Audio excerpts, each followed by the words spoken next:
বগুড়া নয়, এবার ঝড় উঠেছে রংপুরে, যেখানে দলীয় পরিচয়ের আড়ালে লুকিয়ে আছে জুলাই অগস্টের নৃশংস হত্যাযজ্ঞের ছায়া। রংপুর ৩ শামসুজ্জামান শামু। রংপুর ৩ আসনে বিএনপির মনোনীত ধানের শীষের প্রার্থী শামসুজ্জামান শামু একজন বিতর্কিত নাম। এখন অভিযোগ উঠেছে তিনি ছিলেন ওবায়দুল কাদের সহ জুলাইয়ের খুনিদের পালানোর মূল সহায়তাকারী। বিএনপিরই নেতা মোহাম্মদ আরাদ হোসেন রনি প্রকাশ্যে জানিয়েছেন, শুধু বিপ্লব কুমার সরকার নয়, আমাদের শত্রু হচ্ছে সেই জামাত শিবির চক্র যারা এবং বিএনপির যারা সন্ত্রাসী।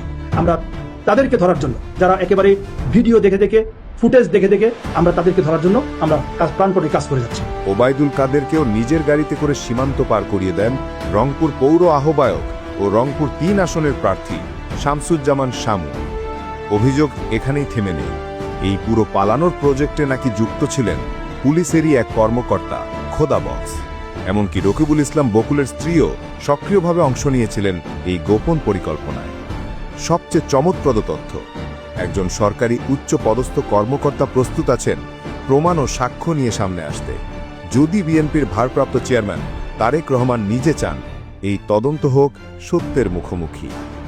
এই ঘটনার পর প্রশ্ন উঠেছে, জুলাই অগাস্টে যারা বাংলার মাটিতে রক্তের বন্যা বইয়ে দিয়েছিল, যাদের জন্য এখনও কাঁদছে অসংখ্য মা বাবা ভাই বোন, তাদের পালাতে সাহায্য করেছে যে মানুষ, সে কিভাবে দলের প্রার্থী হতে পারে?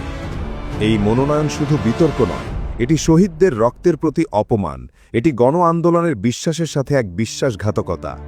আজ বিএনপির মনোনয়ন বোর্ডের কাছে দাবি, এই প্রার্থী শামসুজ্জামান শামুর মনোনয়ন পুনর্বিবেচনা করা হোক, কারণ যদি এমন মানুষরাই রাজনীতির ছদ্মবেশে থেকে যায়, তবে জুলাইয়ের বিচার আর কখনোই বাস্তবে রূপ নেবে না। এই রক্তের ঋণ, এই জাতির কান্না কখনো মুছে যাবে না। আমাদের ভিডিওটি ভালো লাগলে বেশি বেশি শেয়ার দিয়ে সবাইকে জানার সুযোগ করে দিন। এসব জানা অজানা তথ্য সবার মাঝে প্রচার করতে আমাদের সাহায্য করুন। তাই আমাদের ভিডিওটি অবশ্যই বেশি বেশি শেয়ার দিয়ে বগুড়া ফ্যাক্টের পাশে থাকবেন।